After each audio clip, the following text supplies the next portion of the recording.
தற்போதைய அண்மை செய்தியை பார்த்துக் கொண்டிருக்கிறோம். சென்னை சவுகார்பேட்டையில் சாலையில் நடந்து சென்ற முதியவரை மாடு முட்டி தள்ளி இருக்கிறது.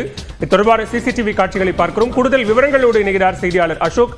அசோக், விவரங்களை பதிவு செய்யலாம். பாலா, சென்னை சவுகார்பேட்டை பகுதியை நாமாழ்வார் தெருவை சேர்ந்தவர் நரசிம்மன், வயசு 85. இவர் அதே பகுதியில தெருவில் நடந்து செல்லும் பொழுது பசுமாடு ஒன்று முட்டி தள்ளிக்கூடிய அந்த காட்சிகள் வெளியாகிருக்கு. அதனால படுகாயமடைந்து அவர் உடனே அந்த உறவினர்கள் அரசு தனியார் மருத்துவமனையில் அனுமதிக்கப்பட்டது, சிகிச்சை பெற்று வருகிறார். தொடர்ந்து இந்த பகுதியில் பார்த்தீங்கன்னா ஏராளமான மாடுகள் சுற்றி திரியுது. அதே போல பள்ளிக்கு செல்லக்கூடிய மாணவ மாணவிகளும் ஒரு அச்சத்துடனே இந்த தெருவில் செல்றாங்க. அதே இது தொடர்பாக சென்னை மாநகராட்சி அதிகாரியிடம் பல முறை புகார் கொடுத்தும் தற்போது வரை மாடுகளை அகற்றவில்லை, எந்த நடவடிக்கை எடுக்கவில்லை என்று ஒரு குற்றச்சாட்டை முன்வைக்கிறாங்க.